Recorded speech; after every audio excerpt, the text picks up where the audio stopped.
Assalamualaikum warahmatullahi wabarakatuh. Alhamdulillah rabbil alamin. Wassalatu wassalamu ala asyrafil anbiya'i wal mursalin Sayyidina Muhammadin wa ala alihi wa sahbihi wa man tabi'ahu bi ihsanin ila yaumiddin, amma ba'du. Para jamaah yang dimuliakan Allah Subhanahu wa taala, pada pagi ini saya akan sampaikan materi hadis yang masih membicarakan tentang hal-hal yang dilarang. Ada yang sifatnya haram, ada yang sifatnya makruh, dan topik yang dibicarakan adalah masalah hal-hal yang diharamkan dan dimakruhkan di dalam berbicara. Bab 328 dari kitab Riyadhus Shalihin berjudul Babu Karohati Tak'ir fil Kalam. Bab makruh memaksakan keindahan di dalam bercakap-cakap, menggunakan bahasa asing, bahasa liar atau bahasa yang tidak dipahami, dan kemudian juga merumitkan susunan kata di hadapan orang awam sehingga mereka tidak bisa mengerti apa yang dibicarakan. Yang pertama, hadis dari Ibnu Mas'ud radhiyallahu anhu, anna nabiyya, sesungguhnya Nabi berkata, halaka al-mutanatti'una, qalaha salasan. Halaka, rusak, binasa, orang yang suka melebih-lebihkan di dalam perkataan atau perbuatan. Hadis riwayat Muslim. Al-mutanatti'una al-mubaliguna fil umur, artinya orang yang berlebihan dalam segala perkara. Para hadirin rahimakumullah, hadis ini riwayat Imam Muslim yang tertera dalam kitab ilmu Babu halakal mutanatti'una. Nah, di dalam hadis ini baginda Nabi Muhammad SAW itu menyuruh kita untuk menjauhi berlebihan di dalam berkata ataupun berbuat, dan anjuran untuk melakukan sesuatu hal dengan cara normal-normal saja. Nah, di sini kita sering mendengar orang yang berbicara di depan umum, baik itu dalam seminar maupun di dalam acara talk show ataupun di dalam ceramah, tausiah dan sebagainya, mengeluarkan kata-kata yang rumit, ngejelimet, kadang-kadang diselipi dengan kata-kata asing, baik itu bahasa Inggris maupun bahasa yang dia tahu, sementara audiennya atau kita mustaminya tidak tahu, berbelit-belit, ini dilarang di dalam agama. Makanya Nabi sampai mengancam halakal mutanatti'una, binasa, celaka orang yang suka berlebihan di dalam bertutur kata. Begitu juga di dalam berbuat, perbuatan melampaui batas yang wajar, ini juga dicela di dalam agama kita. Makanya yang di dalam agama itu kita dianjurkan untuk mengambil jalan tengah. Banyak sekali hal-hal yang berhubungan dengan tawasud, mengambil jalan tengah, tidak berlebihan dan tidak juga kurang. Misal lah di dalam mengeluarkan harta. Dalam mengeluarkan harta itu dilarang kikir dan juga di dalam berlebihan. Maka jalan tengahnya adalah zakat atau infak. Itu jalan tengah, tidak kikir dan juga tidak berlebihan. Nah, ini artinya tawasud, keseimbangan. Tidak ekstrim sampai dengan kikir, tidak ekstrim boros, tapi jalan tengah, boros tidak, kikir tidak. Itu perumpamaan di dalam mengolah harta. Begitu juga di dalam bertutur kata dan berbuat, ambil jalan tengah. Kalau bicara bisa dipahami, singkat, padat, seperti apa yang sering disampaikan oleh sabda-sabda Nabi, ya. Apalagi ngelantur ke sana kemari, ya. Kadang-kadang kalau ceramah umum, ya, banyak lemaknya daripada dagingnya. Harusnya gimana? Banyak dagingnya, lemaknya sih ada, nggak apa-apa. Ya, kadang-kadang kita mendengar dari awal sampai akhir gelak tawa, ya. Yang akhirnya apa? Tuntunan bukan jadi tuntunan, jadi tontonan.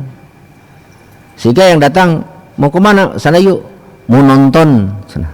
Nonton apa? Nonton penceramah. Kenapa? Karena yang dibahas itu bukan topik yang sedang dibicarakan, itu masalah yang urgen. Misal, ini sekarang kan Isra Mi'raj. Ya kalau Isra Mi'raj biasa bahaslah di situ. Apa itu Isra? Apa itu Mi'raj? Apa hikmahnya, apa yang diperoleh daripada Isra Mi'raj, sholat, bahas masalah sholat, ya, karena masih banyak umat Islam sholatnya masih, ya, di bawah standar keabsahan sholatnya, bahas itu. Ketika Maulid Nabi, yang dibahas tentang apa? Akhlak Nabi, ya, nih akhlak Nabi ini begini supaya dicas umatnya, oh ternyata, ya, itu akhlak Nabi itu seperti ini, ya, saya tiru sedikit-dikit. Nah itulah kalau masalah nuzul Quran, bahas tentang Al-Quran, ya, kupas masalah isinya 1-2 ayat, ya, dan seterusnya. Jadi jangan sampai, ya, ngelantur ke sana kemari.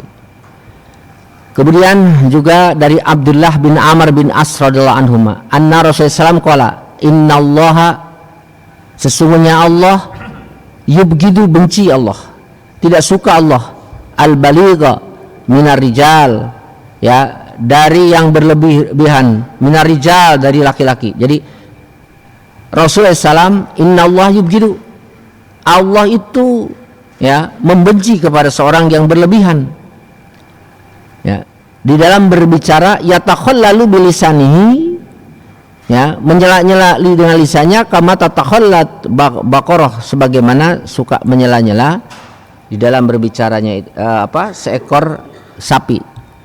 Kita lihat ini ada perumpamaan. Sapi kan kalau lagi makan suka kadang-kadang menjulurkan, keluar masuk lidah, ya. Nah, Allah benci kepada seorang laki-laki dan juga termasuk seorang perempuan, ya, yang suka berlebihan di dalam di dalam berbicara. Sehingga di sini disebutkan oleh baginda Nabi, orang yang seperti itu menjijikan, seperti menjijikannya, ya, seekor sapi yang ketika makan menjuru-jurukan lidahnya sambil keluar air liurnya. Nah itulah yang dilarang, ya. Jadi sekali lagi, ya, di sini kita dianjurkan untuk berbicara dengan jelas, dengan singkat, tidak berlebihan. Satu lagi yang masih berhubungan dengan itu, dari Jabir bin Abdullah radhiyallahu anhuma, anna Rasulullah SAW qala, inna min ahabbikum ilayya, sesungguhnya termasuk golongan yang paling aku cintai, wa aqrabikum minni majlisan, orang yang paling dekat denganku majlisnya, tempatnya pada hari kiamat, ahasinukum akhlaqa, adalah orang yang paling bagus, paling baik akhlaknya, ya. Sementara wa inna abghadakum ilayya, orang yang paling aku benci, wa ba'adakum minni yaumal qiyamah, orang yang paling jauh majlisnya dariku pada hari kiamat, adalah as-sarsaruna al-mutasaddiquna wal mutapaihikuna. Apa itu sarsarun? Adalah orang yang ketika berbicara itu dia suka bicara dengan berlebihan. Kemudian al-mutasaddiquna, orang yang sombong, ya, merasa tinggi, ya. Al-mutapahikuna, orang yang selalu menepuk dada. Nah ini Bapak sekalian, di sini baginda Nabi Muhammad SAW menguraikan tentang siapa orang yang paling dicintai oleh Rasul, orang yang paling dekat posisinya nanti di hari kiamat ternyata Nabi ya cuma satu yang disampaikan oleh ahasinukum ahlaqo, orang yang paling bagus akhlaknya ya. Namun jangan diartikan kalau begitu saya cukup berakhlak yang bagus, tidak perlu melaksanakan ibadah seperti sholat. Ini juga salah. Artinya ya sholatnya tetap dijalankan, artinya rukun Islamnya tetap dijalankan, hablum minallahnya mantap lah dijalankan sebagaimana tuntunan dari Allah dan Rasulnya ya, misal sholat 5 waktu berjamaah, sholat sunat dan sebagainya, tapi harus ada pun ini plusnya ya, yang bisa kita nanti dicintai oleh Allah, dicintai oleh Rasul, dekat majelisnya dengan Rasul, yaitu dengan akhlak kita. Ahasinukum akhlaqo, yaitu dengan memperbaiki akhlak kita. Sehingga kalau kita hanya sekedar misalnya ya mengurus atau memperbaiki, memperelok, memperhebat ya, itu memperindah hablum minallah kita, sholat kita dan sebagainya, tapi akhlak kita buruk dengan istri, dengan anak, dengan tetangga, sehingga orang-orang tidak nyaman dengan keberadaan kita karena keburukan akhlak kita. Sementara ibadah kita juga ngejos, belum tentu itu akan menjadikan kita seorang yang apa? Orang yang paling dicintai oleh Rasulullah SAW dan paling dekat pada hari kiamat nanti. Oleh karena itu sekarang hadirin rahimakumullah, penting sekali moral ini. Kita mungkin sering membaca, melihat bagaimana seorang yang dikatakan alim, ahli ibadah ya, ketika tampil di dalam satu talkshow ataupun dalam debat terbuka di TV, di LC dan sebagainya ya, keluar ya kata-kata yang kotor, yang kata yang kasar, penuh cacian dan makian ya. Ini oleh itu jangan sampai ya kita mengikuti seperti itu. Pertahankan dan perbaguskanlah akhlak kita. Kemudian orang yang paling dibenci oleh Nabi sebutkan ar-sarsaruna ya. Siapa sarsaruna di sini? Ya mereka yang pertama, sarsaru disebutkan sini kasratul kalam wa tardiduhu taqalluban ya, orang yang banyak bicara ya, pengennya ngobrol kongko ya, ngopi segelas ngobrolnya sampai berdua jam gitu ya, nggak habis-habis gitu habisin. Ada kan senang ngopi, ngerokok sampai sebungkus kopi segelas, ngobrol ya 1 jam 2 jam, apa aja dibicarakan gitu ya, ngalel ngirul ke sana kemari. Nah ini ya yang dibenci oleh Rasul itu begitu. Jadi gimana ya, bicaralah seperlunya ya, sesingkat mungkin yang bisa dipahami.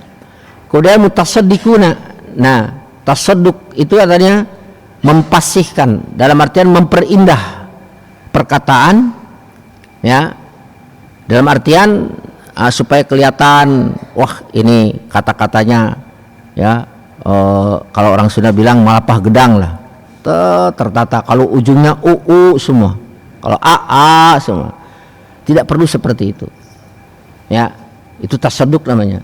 Wal mutahikuna, nah itu juga sama ya, orang yang selalu berkata berlebihan tadi. Nah dengan demikian para hadirin rahimakumullah, Allah Subhanahu wa taala baginda Rasulullah SAW menganjurkan kepada kita untuk intinya menjaga lisan kita, jangan sampai lisan ini ya melakukan suatu hal yang dilarang. Selanjutnya kita beralih pada bab berikutnya, adalah babu karohati kauli hobusat nafsi ya, bab dilarang menyebut dengan cemar jiwaku ya. An Aisyah radhiyallahu anha anin Nabi sallallahu alaihi wasallam qala la yaqulanna ahadukum, janganlah salah seorang kalian berkata khobusat nafsi ya, cemar jiwaku, walakin tetapi liyakul, hendaklah berkata lakisat, buruk ya, itu ya nafsi ya. Nah di sini hadirin rahimakumullah, hadis riwayat Bukhari Muslim ya. Hadis riwayat Bukhari Muslim ini memberikan pesan kepada kita ya, kita makruh, dibenci berarti ya, tidak baik mensifati diri kita dengan khobus, ya, hina. Aduh, hina banget saya ini, cemar banget nama saya. Ini tidak boleh kata-kata itu diucapkan, ya, itu kepada kita. Sebab Allah telah memuliakan kita. Laqad karomna bani Adam. Sungguh kami telah memuliakan anak Adam. Manusia ini telah dimuliakan oleh Allah. Apa bentuk kemuliaan yang diberikan oleh Allah kepada kita? Ketika kita wafat, ya, sudah terbujur kaku, ya, boleh katakanlah kalau binatang bangkai gitu, ya, tetap tubuh kita ini dianggap suci walaupun mengeluarkan bau busuk. Ini adalah bentuk daripada kemuliaan yang diberikan oleh Allah kepada kita, ya. Sementara yang lain, ya, itu ketika mati tanpa secara syar'i, ya, disembelih seperti bangkai ayam, bangkai kambing dan lain sebagainya, itu dianggap najis. Jadi kita ini muliakan oleh Allah. Oleh karena itu, ya, kemuliaan yang diberikan oleh Allah kepada kita dijaga. Cara menjaganya, jangan mengeluarkan kata-kata yang buruk kepada diri kita sendiri. Seperti tadi, ya, hobusat nafsi, cemar diriku, gitu, ya. Yang paling boleh adalah lakisat nafsi, aduh ini buruk waktu. Nah itu, ya. Jadi ini penting sekali. Kenapa? Karena kata-kata itu bisa jadi doa, ya. Ah, sial gua nih. Nah itu ada kan sering udah, sial gua nih, celaka dah, ya, saya nih. Jangan mengatakan itu kepada kita, ya. Nah, selanjutnya kita beralih kepada bab berikutnya, babu karahati tasmiyatil inab karman. Bab makruh menamai anggur dengan karman. Nah,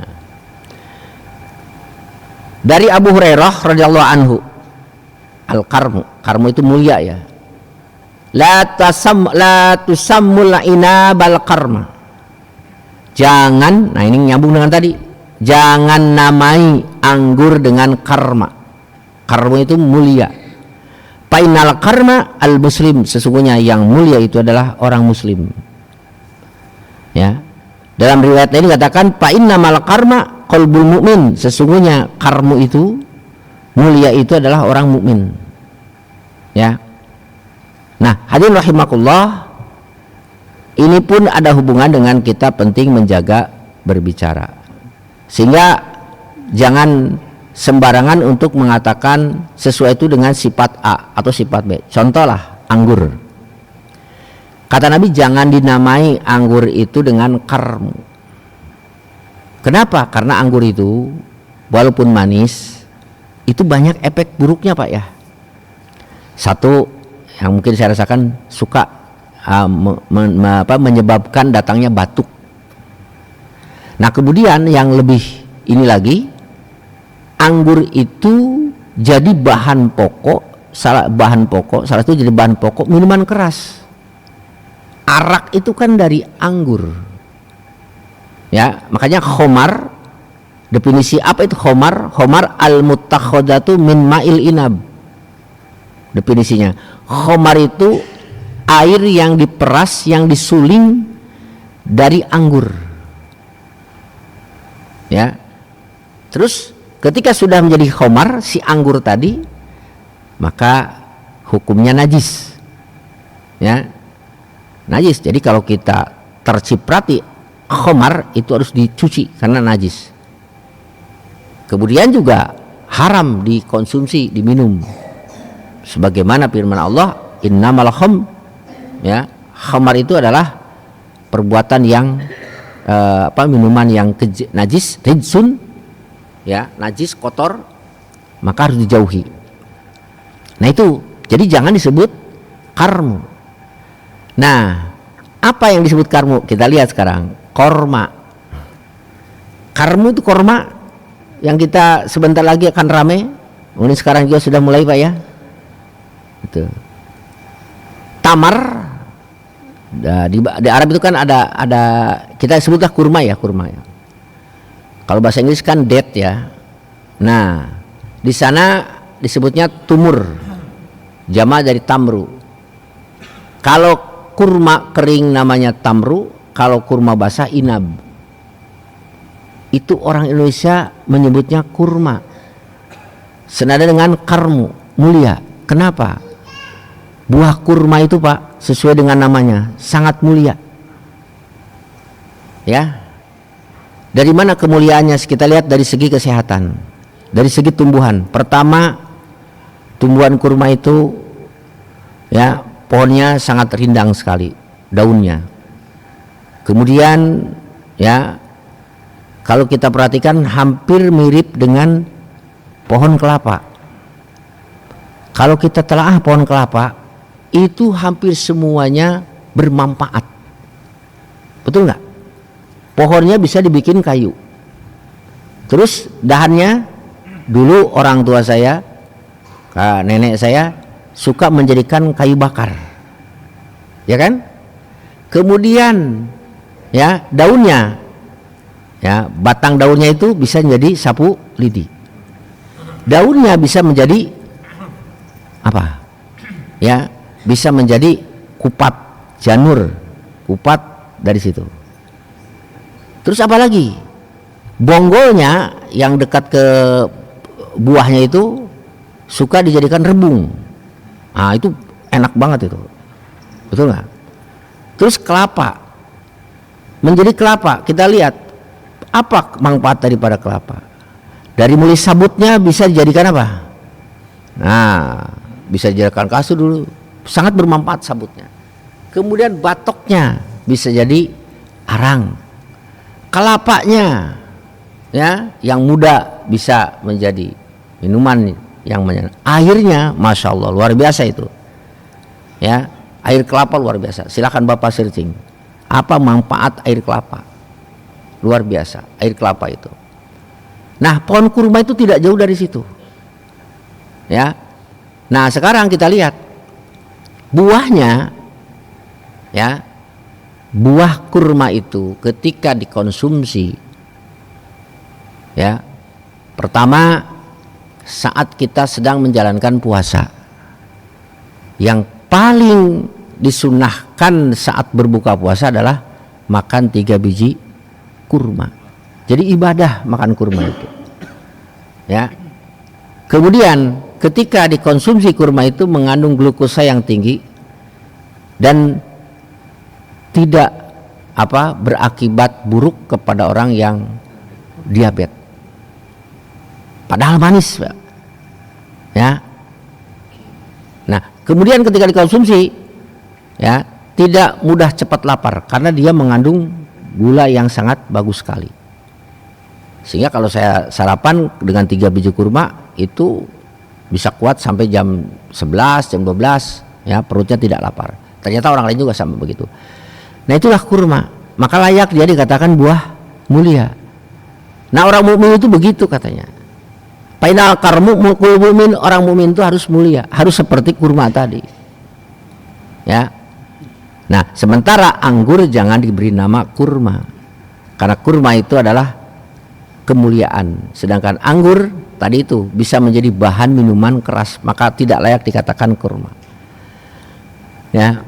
Nah, para hadirin rahimakumullah, itu penamaan kepada siapa?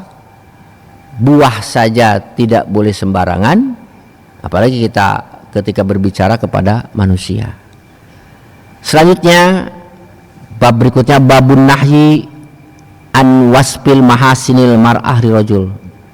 Bab larangan ya, mensifati kebaikan atau bagusnya seseorang ya kepada perempuan. Jadi gini ya, dari Ibnu Mas'ud radhiyallahu an, qala Rasulullah SAW, la tubashil mar'atul mar'ata ya, janganlah seorang wanita menyentuh wanita yang lain, patasipaha, lalu mensifati itu wanita yang disentuhnya, sifatnya disebutkan li zaujiha, kepada suaminya, ka'annahu yanzuru ilaiha, seolah-olah si laki-laki itu melihat kepada perempuan tadi. Nah, begini, ini untuk ibu-ibu ya, ataupun nanti kebalikannya untuk bapak-bapak. Kata Nabi, la tubasil mar'atul mar'ata. Seorang perempuan tidak boleh menyentuh kulit perempuan yang lainnya, ya. Nah, di sini ketika dia menyentuh itu dari mulai atas bawah tangannya ininya, terus ya, apa yang didapat sifat dari perempuan yang disentuh itu diceritakan kepada siapa? Suaminya. Sampai-sampai suaminya ya, ka'annau yanzuru ilaiha, suaminya dengan cerita si istri itu seolah-olah dia melihat asli. Wah, misalnya nih, papa, tadi saya masya Allah ketika masuk ke rumah numpang sholat di rumah Bu Haji itu, masya Allah, itu kulitnya pak, nah, sebutkan tuh ya, putih mulus, cantik pak, bodinya masya Allah itu. Mama pengen sebut, wah disebutkan semua sifat si perempuan itu di hadapan siapa? Di hadapan suaminya. Nah, si suaminya itu gimana? Melongo, yang benar mah, benar pak. Wah, mulai ta pikirannya ya, seolah-olah dia melihat, soal dia ka'annahu yanzuru ya, itu melihat ya, terus membayangkan ya, yang akhirnya menimbulkan apa? Gangguan pikiran kepada si istri laki-laki tadi. Nah, mulai pikiran ngeres ya, merasuk, bagaimana nih kalau saya begini, bagaimana kalau saya begini, dan lain seterusnya. Nah, jadi tidak boleh seorang perempuan ya menceritakan sifat perempuan lain kepada laki-laki. Kemudian sebaliknya juga ya, seorang laki-laki tidak boleh menceritakan ya, menyentuh kemudian menceritakan bentuk fisik temannya. Wah, si itu masya Allah bodinya itu suspek, wah itu badannya dan sebagainya. Apalagi sampai ceritakan, waduh itu barangnya ya, itu ya, sampai ceritakan itu barangnya, sampai-sampai istrinya menghayal, waduh sementara suami saya begini ya, loyo. Nah, itu sebutan, nanti membanding-bandingkan, yang ini timbullah pikiran yang buruk. Nah, para hadirin rahimakumullah, jadi dari sini kita bisa melihat ya, intinya kita jangan menguraikan sesuatu, memvisualisikan sesuatu yang ada pada orang lain yang menimbulkan gairah, yang menimbulkan hal-hal yang negatif bagi orang lain ya. Nah, ini makanya tidak diperkenankan. Jadi seolah-olah ini menutup pintu untuk berbuat maksiat ya, menutup pintu. Makanya menonton ya video ataupun melihat gambar yang porno dan sebagainya, kenapa diharamkan itu? Karena dia akan menjurus kepada perbuatan yang ya dilarang tadi. Nah, gitu Pak ya. Jadi hadis ini menguraikan tentang itu. Apalagi sekarang ya, itu dengan teknologi kita bisa melihat seseorang diedit gambarnya, diedit videonya ya, itu ya, seolah-olah dia benar-benar melakukan atau memfoto atau memvideo itu, padahal yang sebenarnya tidak. Nah, selanjutnya bagi seorang perempuan hendaklah hati-hati, begitu juga dengan laki-laki. Ibu, bapak kita ini dengan sesama jenis kita, laki-laki dengan laki-laki, auratnya kalau laki-laki dengan laki-laki sama dengan perempuan antara pusar dan lutut. Jadi sesama kita laki-laki ini jangan suka mempertontonkan paha ya, bukan hanya perempuan, kepada laki-laki juga sama, itu aurat ya. Jadi jangan sampai ketika ganti wear pack gitu ya, atau seragam atau apalah di ruang ganti pakaian, kita buka training kita atau celana kita cuma pakai selempak, teman-teman kita lihat ke kita, itu nggak boleh haram, termasuk perempuan juga tidak boleh memperlihatkan organ antara pusar dan lutut di hadapan wanita lain, termasuk juga ya kepada siapa? Kepada anak kita, di hadapan anak juga nggak boleh ya. Itu kita ini antara pusar dan lutut yang berhak untuk melihat adalah pasangan kita, istri kita. Begitupun ya, seorang perempuan yang berhak melihat batasan antara pusar dan lutut adalah suami, yang lain tidak boleh ya. Itu hak privasi, hati-hati, makanya ini harus dijaga. Makanya ini tadi diceritakan mensifati itu karena memang terbuka, akhirnya disifati fisiknya seperti ini. Itu saja Bapak-bapak sekalian yang dapat saya sampaikan. Mudah-mudahan ini hal-hal yang disampaikan menjadi peringatan kepada kita sehingga kita tidak melanggar aturan agama kita. Dengan demikian saya tutup. Wallahu muwaffiq ila aqwamit thoriq. Wassalamualaikum warahmatullahi wabarakatuh. Waalaikumsalam warahmatullahi wabarakatuh. Jemaah masalah Jambi telah dijelaskan tadi oleh guru kita, masalah-masalah apa yang tidak boleh berlebihan, juga tidak boleh kita pertontonkan walaupun bisa majelis. Mungkin dari bapak atau ibu yang ingin bertanya, kami persilakan.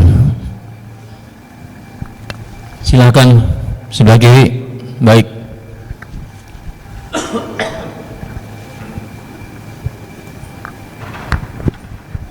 Terima kasih Pak Ustadz.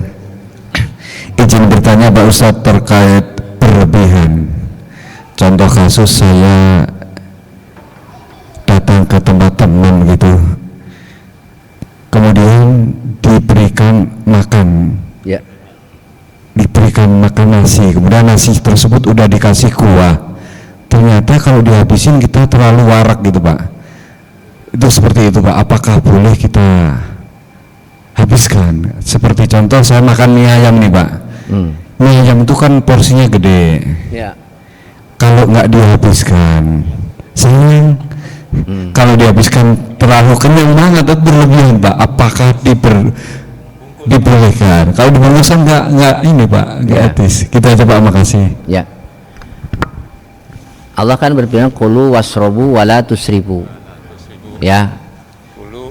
Janganlah kulu wasrobu wala tusrifu. Makan dan minumlah dan jangan berlebihan. Nah, berlebihan inilah yang dilarang. Jadi ketika kita makan, kita kenyang melampaui batas kemampuan perut kita, sehingga kalau dipaksakan akan menimbulkan hal yang buruk, misalnya muntah kan berarti najis, mengotori, ya jangan dipaksakan. Sekalipun itu harus dalam artian itu di hadapan orang yang memberikannya, ya itu. Nah, jadi itu. Nah, sama juga ya dengan yang lainnya. Artinya rumus wala tusrifu ini yang dipakai, jangan berlebihan makan dan minum. Nah, oleh karenanya kalau kita sekarang prasmanan itu kan diberi ya Pak ya. Nah, kalau kita prasmanan ya diukurlah dengan apa? Dengan kemampuan kita. Makanya salah satu adab makan prasmanan harus dihabiskan bersih. Ya, jadi jangan mensisakan makanan di dalam piring tersebut. Ya. Nah, itu adabnya demikian. Itu barangkali Pak, ya, di dalam mengkonsumsi makanan. Ada lagi?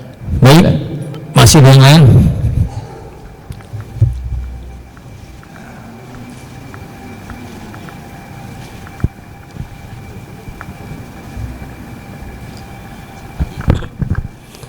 Assalamualaikum warahmatullahi wabarakatuh.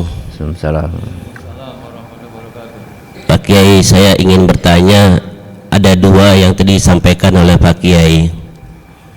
Yang pertama, tadi Pak Kiai menyampaikan bahwasanya kita dalam hidup itu akhlaknya harus diutamakan, seperti akhlak Nabi Muhammad SAW. Sedangkan kita hidup ini nanti meninggal itu ujung-ujungnya kita mengharapkan surga Allah Subhanahu wa taala.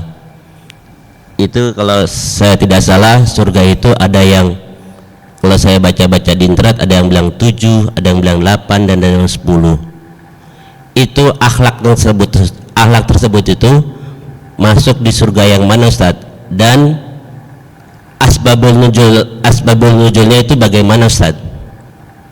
Sedangkan surga itu kan kalau tidak salah ada dalam Al-Quran, dalam hadis juga Ustaz. Itu yang pertama.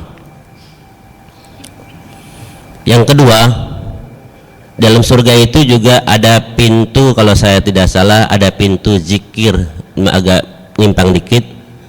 Itu kriteria zikirnya untuk memperoleh surga zikir itu apa aja Ustaz? Terima kasih. Assalamualaikum warahmatullahi wabarakatuh. Yang pertama, Waalaikumsalam warahmatullahi yang wabarakatuh. pertama itu apa ya? Masalah akhlak ya. Nah, tadi disampaikan kata baginda Nabi, aqrabukum minni majlisan yaumal qiyamah. Paling dekat majlisnya padaku pada hari kiamat. Ya. Nah, kita tahu bahwa Nabi Muhammad SAW adalah sebagai orang yang berada di tempat surga Firdaus. Nah, surga Firdaus ini adalah tempat yang paling tinggi, Jannatul Firdaus. Nah, kemudian ya, orang yang berakhlak tadi ya, bukan berarti dia berada di surga Firdaus. Bisa jadi ya, dia dekat dengan surga Firdaus tersebut. Ya, sebagai umpamalah, ini kan kalau kita gerbong kereta api ini ada lokomotif ya, ataupun kereta di pesawat ada bisnis ya. Nah, ini ujungnya kelas bisnis, ini kita di belakangnya kelas ekonomi, dekat dengan kelas bisnis ya, kalau ilustrasikan seperti itu ya. Jadi tidak berarti dia itu satu tempat, satu komplek, satu kamar dah ya di dalam surga Firdaus tadi, karena bahasanya aqrabukum majlisan, paling dekat majlisnya denganku. Nah, kemudian ya apa yang kedua tadi apa Pak? Saya lupa lagi nih. Pintu surga. Pintu surga ada 8 atau Tadi nggak kedengaran. Coba suaranya. Pintu surga itu kan ada, saya baca di internet ada yang bilang 7, ada yang bilang 8, ada yang bilang 10. Salah satunya lah pintu surga zikir. Ya. Biar masuk surga itu pintu zikir yang mana Ustaz yang disampaikan? Makasih. Abwabul Jannah ya.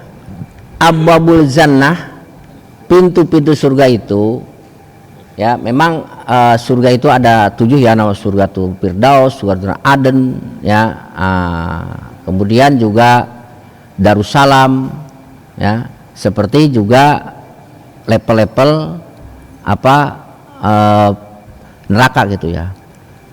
Nah, kalau saya tahu seperti puasa ya, puasa melalui pintu Babur Royan ya, orang satu Babud Duha. Nah, kemudian ada juga Babul Zikr. Jadi khusus orang-orang yang rajin puasa itu masuknya Babur Royan, itu Nabi menyebutnya sekian. Kemudian juga sholat 2 ada pintu Babud Duha. Babud Duha, pintu duha. Di mana tempatnya? Wallahu alam. Ya. Jadi maksudnya dari nama-nama tersebut memberikan pesan kita kepada kita sekalian bahwasanya Allah memberikan keistimewaan kepada orang-orang dengan amalia khusus tadi. Yang rajin puasa diistimewakan, yang sholat duha diistimewakan, yang mengkhususkan zikir punya keistimewaan, jadi punya prestis tersendiri dibandingkan dengan ibadah-ibadah yang standar ya. Nah, itu barangkali jawaban saya, mudah-mudahan bisa memuaskan. Ada lagi? Cukup? Baik, mungkin masih ada yang ingin bertanya, kami persilahkan. Mumpung belum surut, kami persilakan Bapak, Ibu, mungkin ada yang ingin bertanya Bu. Kami persilakan Bu. Masalah aurat, mungkin Bapak juga.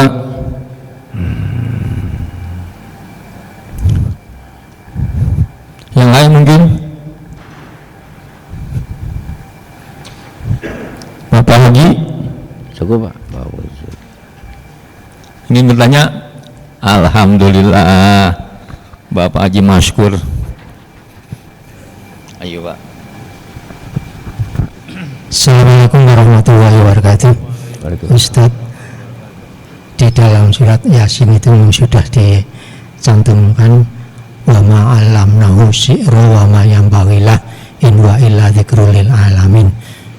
Tapi pelaksanaannya di lapangan, terutama bagi mereka-mereka itu yang terjun di dalam dunia politik, itu kan kata-katanya berbelit-belit, kata-katanya menyindir yang lain, kata-katanya menjelek-jelekan yang lain.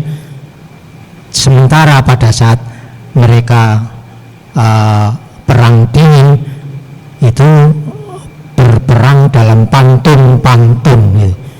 Sehingga mau bilang A saja pantunnya panjang sekali gitu.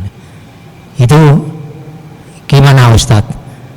Padahal itu juga diperankan oleh orang-orang yang ahli dalam bidang agama dan lain sebagainya. Kalau sudah dalam bidang politik itu kan tidak melihat orang beragama atau tidak, sehingga akhlaknya itu juga kesana kemari.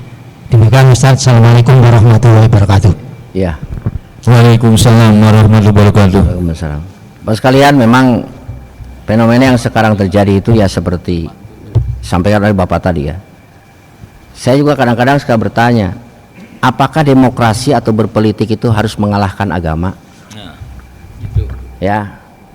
Zakat. Apakah harus menjunjung tinggi demokrasi, berpolitik itu harus merendahkan nilai-nilai agama?